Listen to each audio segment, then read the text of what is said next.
قصهش میدونه. این موسی هست که وقتی حضرت عزرائیل نزدش میآید که یا موسی اجلت رسیده است، من به خاطر قبض روحت آمدم، یک بشت میزنه حضرت عزرائیل. حتی در خبرها آمده است که چشمش آویزان میشه و حضرت عزرائیل. پس چرا این سامری را چیزی نگفت؟ زیرا میگه این همون دجال است. دجال که بود حضرت موسی گفت فسحب، خارج شو، گم شو. حتی حضرت موسی را خداوند خبر کرد که تو در اینجا بند هستی، گفت در صورتی که قوم تو گوساله پرست شدیان. حضرت وقتی اومد احوال دید چنان به غضب اومد. حضرت موسی بسیار شخصی قوی بود و بسیار شخصی در دین متعصب بود و بسیار غضبناک بود. وقتی غضبش بالا میگرفت دیگه خش اداره کردن نمیتونست. هارون برادرش که اکش است، از خودش کلان است، از موی سر ریشش گرفت، تکانید، به زمین کشانید. گفت تو کجا را نگاه میکردی؟ من تو را برای چی مانده بودم در اینجا؟ وقتی که مردم گوساله پرست شدیان، وقتی الله پرست و گوساله پرست و صورت پرست شدن، تو چی کار میکردی؟ حضرت هارون از این ظلم موسی به افاقه آمد. گفت یا ابن لا تأخذ بلحیتی ولا برأسی. پسر مادر گفت از ریش سر، از موی سرم نگی، سرم تو عیبی من نیست. من ترسیدم که حاضر اگر اینا را جزا بدم تو میگوی در میان بنی اسرائیل تفریقه انداخت هارون در نبودن من. از این خاطر من اینا را کاردار نشیدم که خودت بیای حکم کنی. حضرت موسی سامری را صدا کرد. گفت چی کار کردی بدبخت؟ گفت یا موسی همون پای که من دیدم حضرت جبرئیل که به تو وحی می آورد، از بس که می دانستم پای که الهی است، از همون ایزی پاش اندک خاک گرفتم در داخل گوساله انداختم. گوساله صدا کرد. این مردم جاهل در پیشش سجده کردن. با وجود همون قدر غضبی که حضرت موسی داشت جزاش نداد. حضرت گفت فسحب فإن لك في الحياة ان تقول لا مساس. گام شو، گفت برا تو در حیاتت گفت به هر چیزی که برخری لامساس میگوی، یعنی به من نرس، و هر چیزی که ترا ببینن اونا را هم لامساس میگن که ما را به دستت نقب. و این عالم حکم میکنه. ببینه میگه حضرت موسی چرا این مرد که با شکنجه گرفتار نکرد؟ همون قومی که گوساله پرست شدن به غضب خدا گرفتار شدن، حضرت موسی امر کرد 70,000 نفرش به قتل رسید. 70,000 نفر. اما شخصی که سببگاری گوساله پرستی قوم شد، حضرت موسی گفت فسحب، برا گفت پیش من. جزاش نداد. چرا؟ زیرا حضرت موسی میدانست که این دجال است. حضرت موسی که پیغمبر خدا است میدانست که قتل این به دست یک کس فقط واقع میشه، به دست حضرت عیسی. از این خاطر گفت برا. اگر حضرت موسی نمیدانست که این دجال است قومش میکن. این موسی است که به یک مشت در مصر یک نفر از قبطی ها را کشته بود. شما قصهش میدونید. این موسی هست که وقتی حضرت عزرائیل نزدش میآید که یا موسی اجلت رسیده است، من به خاطر قبض روحت آمدم، یک بشت میزنه حضرت عزرائیل. حتی در خبرها آمده است که چشمش آویزان میشه و حضرت عزرائیل. پس چرا این سامری را چیزی نگفت؟ زیرا میگه این همون دجال است. دجال که بود حضرت موسی گفت فسحب، خارج شو، گم شو. بعد خارج شدن از نزد حضرت موسی ملک سرزمین های زیادی را تماشا کرد، با مردم آشنا شد، حیله و دسیسه ها را یاد گرفت. یکی از همون حیله و دسیسه ها تشکیل کردن گروه های مسانی. درباره مسانس که لاجا شما اطلاعات داره؟ میدونه مسان ها چی هستند؟ یعنی یک تشکیلات مخفی پنهانی که وقتی که نماینده هاش در رو شرکت میکنن همدیگر را نمیشناسن، نقاب در رو کشیده میشینن در مجلس، فقط هم سردار شده دیگر را میشناسن. بار اول در تاریخ مسان ها را دجال تشکیل کرده است و همه گروه های مسانی در ابتدا از بنی اسرائیل ساخته شدند. دجال بنی اسرائیل قوم یهود را عسکر اساسی خود قرار داده است در مبارزه بر ضد بنی بشر، خاصتا مسلمانان. و همین گروه های ماسونی مقصد اینا چی است؟ مقصد اینا آن است که به این گروه ها شخص های سرنفوذ با ثروت دعوت میکنن، جلب میکنن. آهسته آهسته به همون کش خود وقتی که در آوردن، از بس که پولی به حد کلان است، میبینن مثلا در سرزمین مملکت جوانهای با خیرت و عاقل موجود هستند. یعنی چی؟ یعنی در مکتب ها میگردن نگاه میکنن، در مکتب های عالی میبینن که کدام دانشجو کارآمد است کدامش نیست. بعدا همون جوانای کارآمد جلب میکنن، خاصتا که جوان استودنت با پول تامین میکنن، مزد معاش میتن، شرایط امکاناتش میتن. بعدا برای آنکه صاحب وظیفه شوه و کریر کنه کمکش میکنن و از میان مردم همون سرزمین الیت حاصل میکنن، گروه های مخصوصی ماسونی خودشونه. آخر الامر وقتی که همون شخص به سر قدرت برداشتن، یگان وزیر شد یا از او بالاتر وقتی که پادشاه یا سرزمین شد، خدا میتشو همون ملک سرزمین گویا که دجال ضبط کرد، در زیر تصرف قدر آورد. متاسفانه امروز در عالم گروه های ماسونی به نهایت زیاد هستند. یکی از آن سبب ها که مثلا مسلمانان به هم دیگر بیگانه هستند، پروا ندارن، فلسطین میزنن و مصری هاش پروایی ندارن، متاسفانه در همین است. افسوس، صد افسوس که ما نمیفهمیم، غضب میکنیم. چی سبب باشه؟ چرا این جوان مرگان نمیخیزن؟ چرا لااقل صدای اعتراض خودشون بیان نمیکنن؟ برای آنکه بسیاریاش مسانن، لشکری دجال هستند، به امر دجال کار میکنن. از کجا سر صدا بلند کنن؟ از کجا؟ اما قصه مورچه را من برای این تو گفتم، هر کس عقلش نمیگیره. و این دجال تا زمانی تولد حضرت عیسی گشت، سرزمین های همین اطراف بحر میانه زمین همش ضبط کرد، گرفت، دستخط کرد. وقتی حضرت عیسی تولد شد، آمد به شهر نزارت، به اون مکانی که عیسی تولد شده است. بعدا وقتی که حضرت موسی به بیت المقدس آمده بود، نزدش آمد، در بیرون در استاد. در بیبلی آمده است که یک مرد را داخل خانه میفرستد که خب بگو اگر تو پیغمبر هستی، دعوای پیغمبری داری، در پشت در کی ایستاده است؟ حضرت عیسی گفت در پشت در آنتی خریست ایستاده است، دجال. آنتی خریست یعنی که در زبان بیبلیت دجال آنتی خریست میگن. ما دجالش میگیم به او خاطر که پیامبر دجالش خواند. دجال در زبان عربی به معنای کذاب، یعنی دروغگو، بسیار دروغگو و مکار می آید.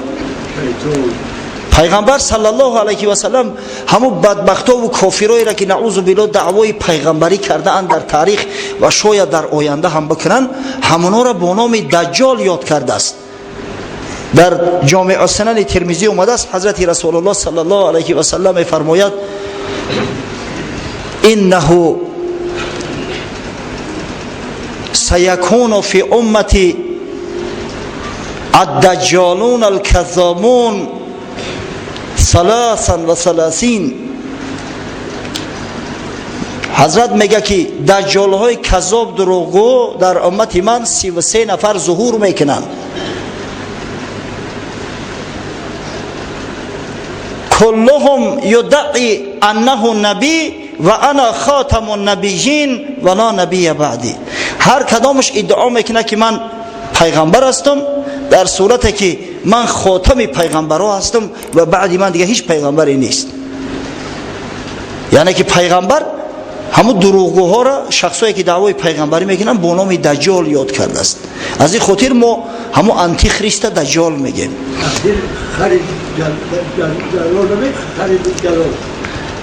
بابای حجی میگه که خرید دجال چی میشوه؟ ای پرتوی خرتونه خدا بگیره او خره. این بیچاره مردم حالی هم منتظر استودیان که دجال به خر میآید. دجال دیگه در استریبیتلا میآید، در راکت ها میآید، پرتوی که دیگه این خراتونه. او خری دجال که مقصد خر است که بر ضد خدا خروج کرده است، خر است که بر ضد خدا ظهور کرده است، به این معنا میآید.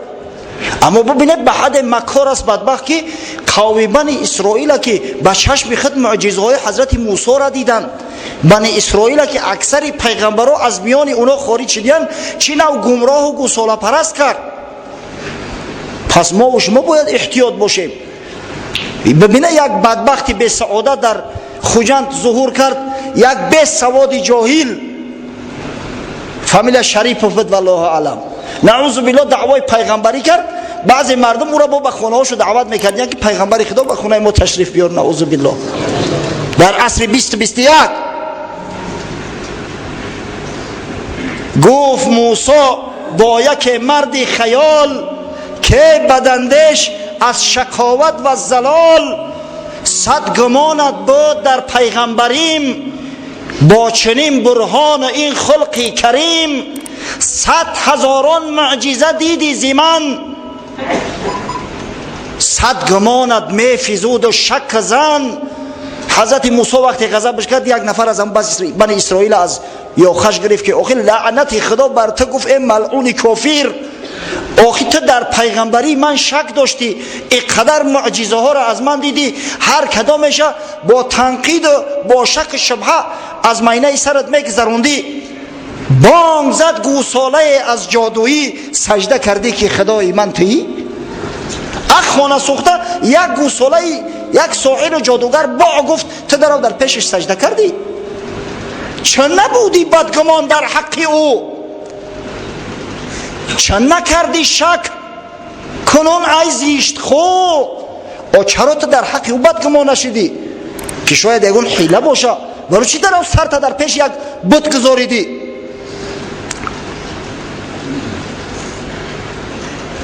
پیش گاو سجده کردی از خری، کرد گشت عقلت سید سحری سامری. سامری خود کی باشد ای سگان، که خدای برتراشه در جهان. در پیش یک گاو از روی خری و احمقیت میگه سجده کردی. وقتی خری دجال میگم یعنی خری احمق است که دعوای خدایی میکنه. نعوذ بالله. شما خیال نکنید که اون دجال در بالای خر میآید. این گپور سر تو پرتوی.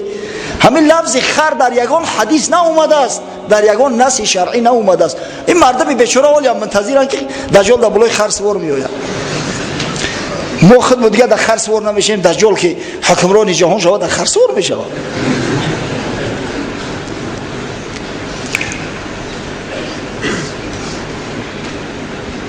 گاوی زرین بانگ کرد، آخر چی گفت؟ کهمه خان را این همه رغبت شکفت. حضرت موسی را غضبش میکنه، آخر رو تو درگور میگه اینا باع گفت. همون باعی او شما چی عبرت گرفته که در پیشش سجده میکنه؟ آخر ما کلام خدا را میاریم، حکمت خدا را میاریم، پند نصیحت خدا را به شما میاریم. اینا یک گاو باع گفت.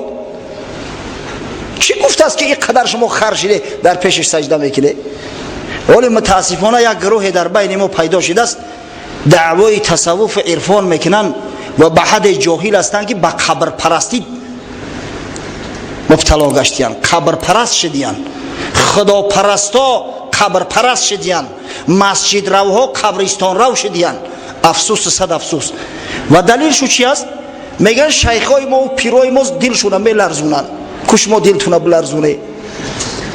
یک نفرش گفتم خدا جان تماس کنه، رقص ها تمام اعضای بدنشون میلرزونن. حیفین دین. بعد همون رقص ها رو هم پیر میگیره، شما شیخ میگیره. اوگه ای سر تمونه به عقلای به فراست.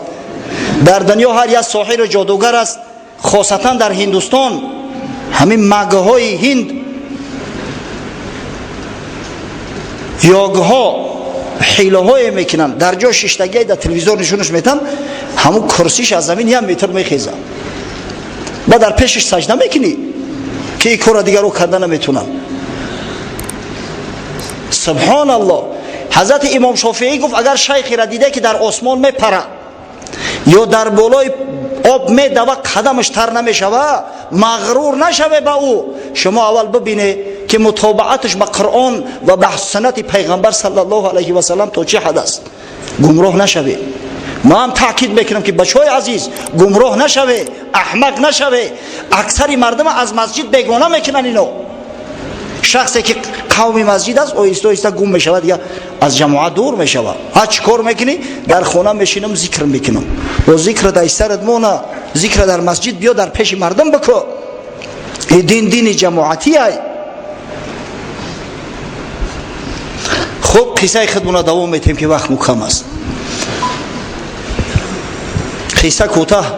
وقتی که حضرت عیسی شناختش گفت این انتی خریست است، دجال است، بر ضد حضرت عیسی شور و شر برداشت.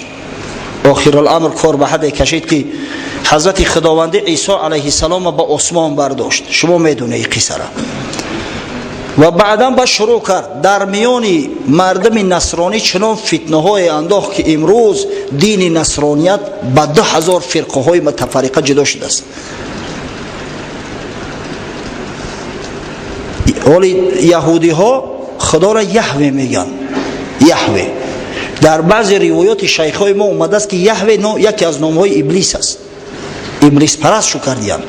تمام کوشش رو برای چی است؟ ما زمین باید آماده کنیم تا وقتی که همون مسیح یعنی همین دجال میآید او را به خوبی بپذیریم، قبولش کرده بتونیم. چرا در دنیا پراکنده میشوند؟ به اختیار خود میشوند؟ هرگز نه. یک برادر حاجی قصه کرد، حاجی فیض الله خدا عمرش دراز کنه، گفت در همین افغانستان با وجود همین قدر جنگ هایی که بود در زمانی حتی همون طالبان اومده بودن جنگ ها بود، در غزنی، در شهر غزنی بسیار یهودی ها رفته بودن، 2 نفرش مونده بود، برای همون سینگاگشون نگه داشتن. این همین قدر جنگ ها اونا در همون شهر بودن. در تمام دنیا نماینده هاشو هستند، زیرا که مکانی که امر فرمانی دجال به اوجا میروه همین سینگاگ است. عسکری دجال هستند بنی اسرائیل. متاسفانه اکثریت چو خودشون نمیدونن. وقتی که امر شد که فلان جا بکش برو، حتما میروه. او دیگه حقوقی سرکشی نداره.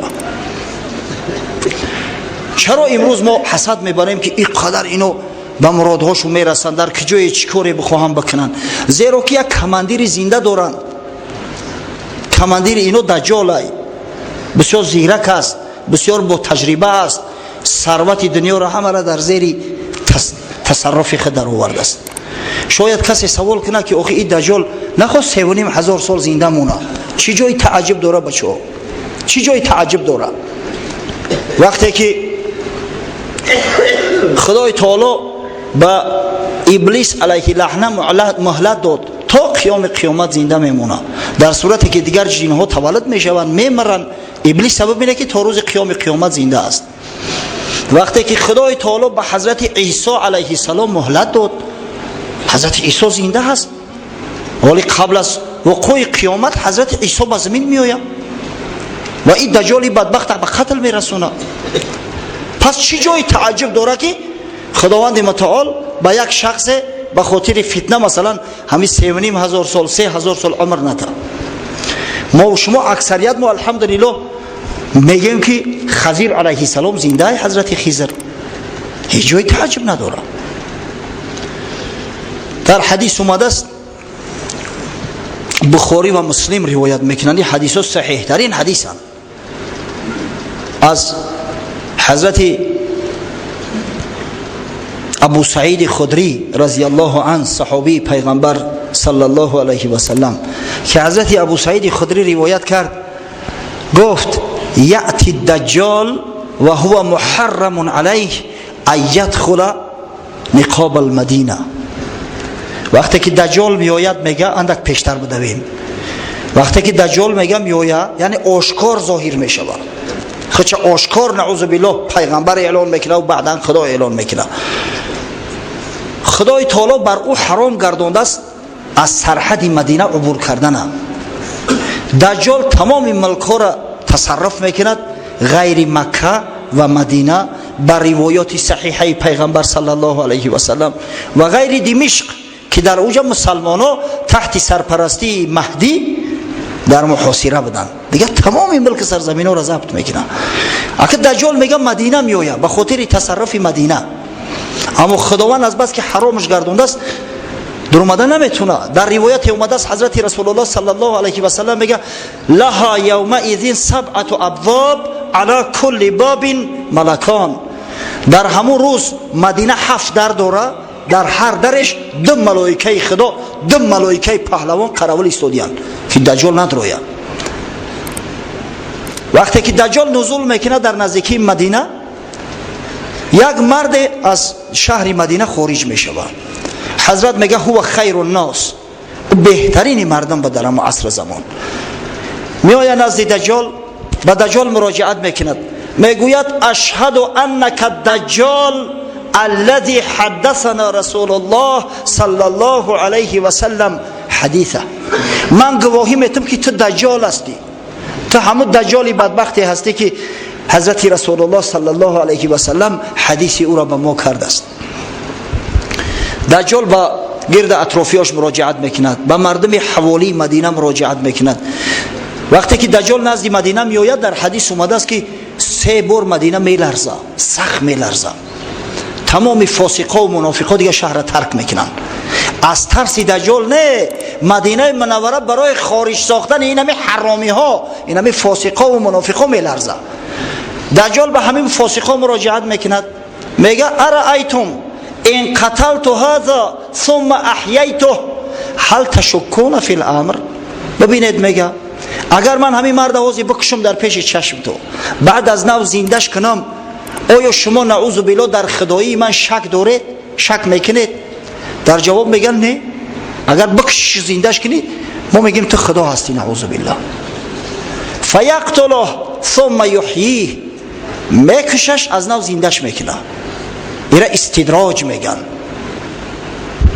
وقتی که زندش میکنه، این مرد به دجال نگاه میکند، میگه والله ما كنت فیک والله ما كنت فیک اشد بصیرة منی الان.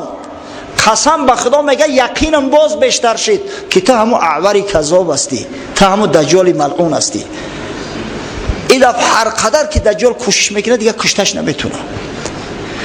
امام مسلم حدیث آورده است، بعد در پایانش میگه و قال ابو اسحاق یقال ان هذا الرجل هو الخضر علیه السلام.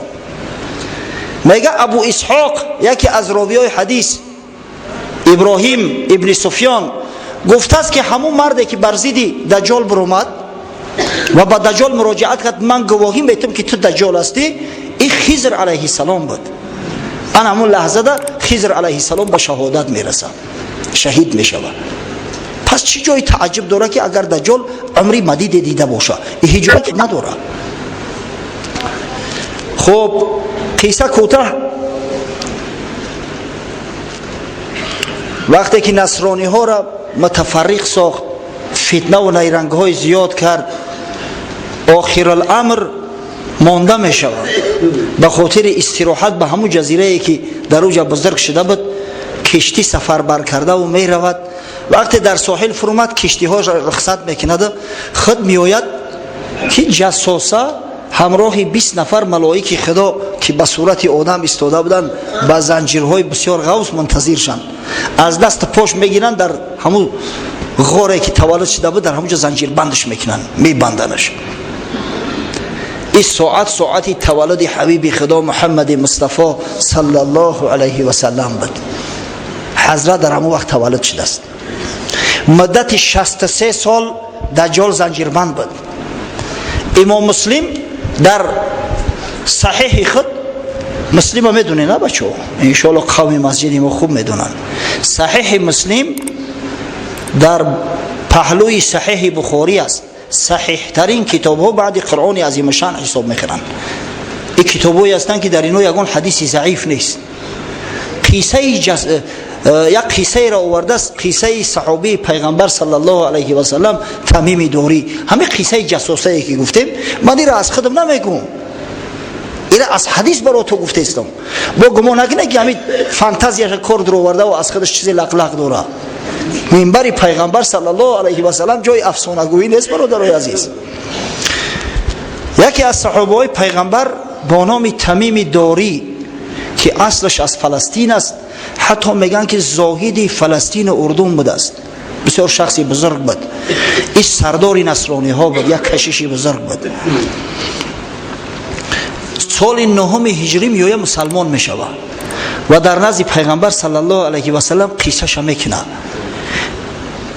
در حدیثی در صحیح مسلم اومده است که فاطمه بنت قیس رضی الله عنها روایت میکند، بار میگه نماز خواندیم، در مسجد نشسته بودیم، پیغمبر خدا صلی الله علیه و سلم امر کرد همه را که در جهاتو بشینه. الا مصلاکم، هیچ که گفت از جاش تکان نخوره. بعد حضرت میگه بالای منبر برآمد، تبسم کرد، گفت میدونی برای چی من تو کردم؟ اینا برادر بود تمیم داری مسلمان شد، سال 9 هجرت بود و این برای من یک قصه را کرد. یعنی همون چیزی را که من برای شما تحذیر میدادم همون را این به چشماش دیده است و ثبوتش برای شما بازم بیشتر و زاییدتر می شود. و قصه کرد. تمیم داری میگوید در کشتی نشسته بودیم، سیری بحر داشتیم، ناخواست دریا طوفانی شد، کشتیمان دیگر رهگم زد. وقتی که صبح شد و طوفان قرار گرفت دیدیم که در نزدیکی یک جزیره هستیم. همون زورقی که در پهلوی کشتی است زورق گرفتیم، در زورق سوار به جزیره خارج شدیم.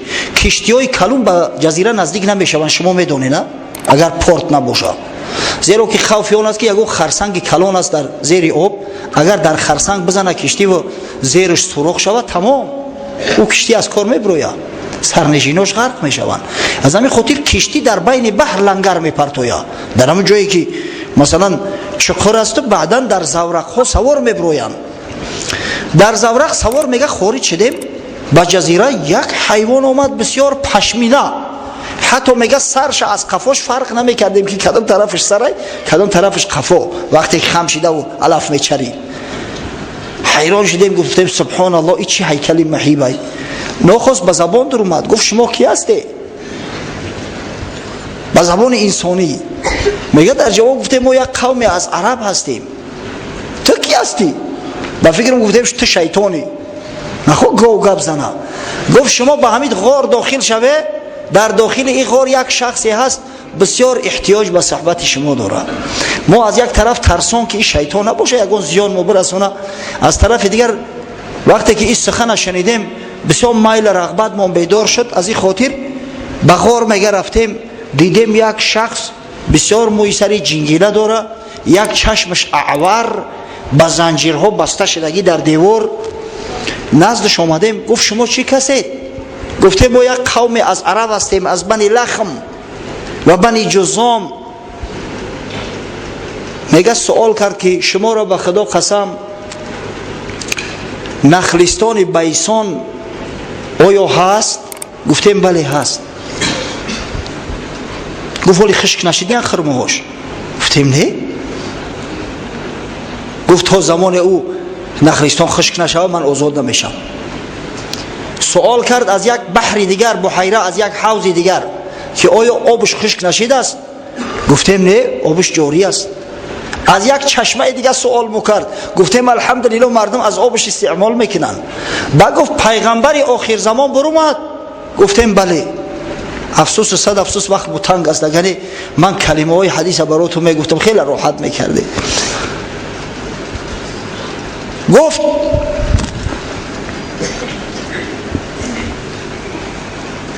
آیا گفت عرب ها تسلیم حکم پیغمبر شدن؟ گفتیم بله، در اکثر حالت تسلیم شدیان، ولی بعضی قبیله ها ماندیان، اما اکثر کل علاقه تسلیم شدن. علاقه پیامبر صلی الله علیه و سلم حکمش در نیم جزیره عرب مسلط گشت است، حکمش پهن شدگی است.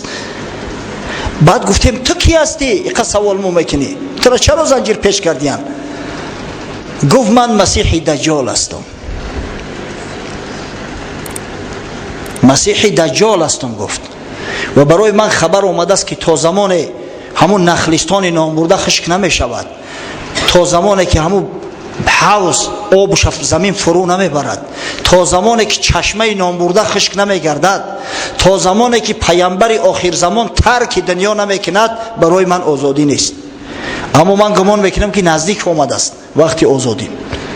همه چیز تمیم داری به چشمش دیده است.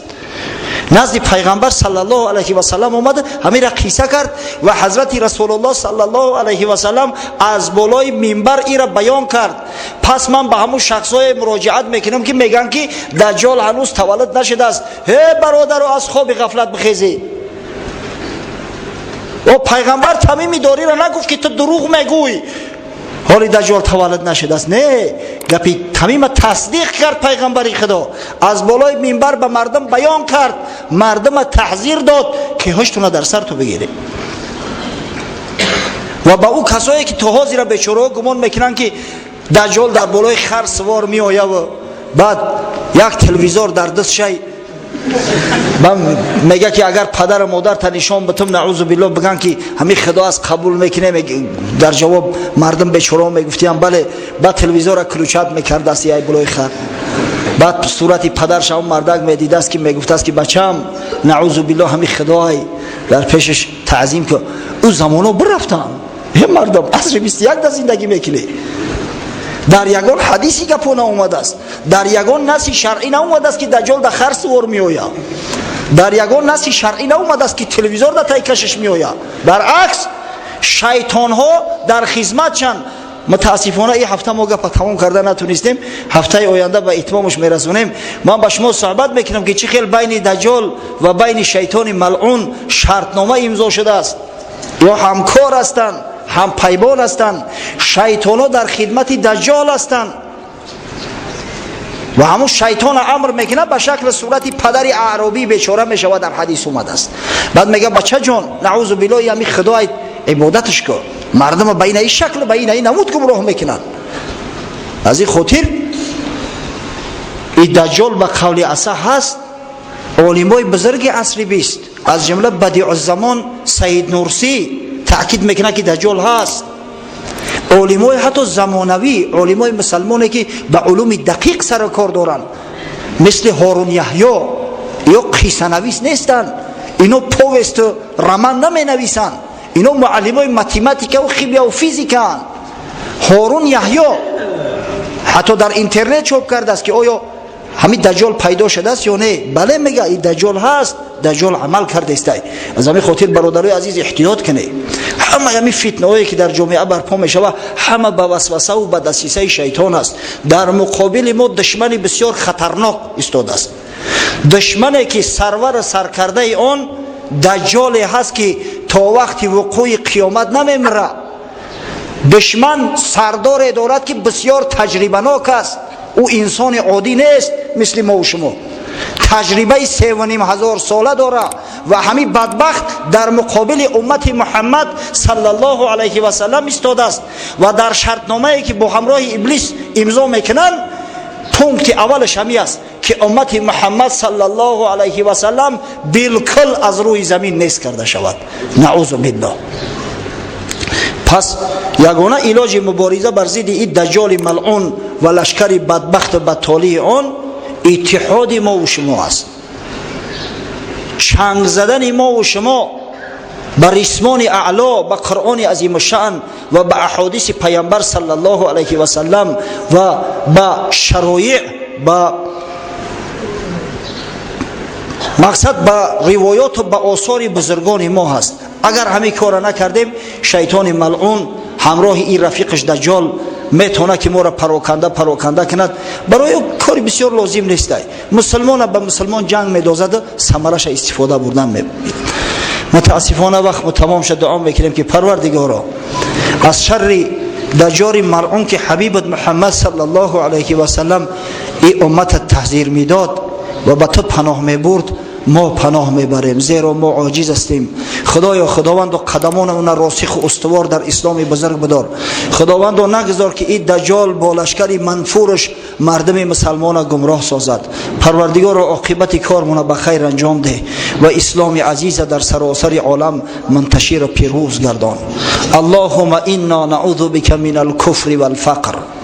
اللهم إنا نعوذ بك من عذاب القبر وفتنة القبر. اللهم إنا نعوذ بك من فتنة المسيح الدجال برحمتك يا أرحم.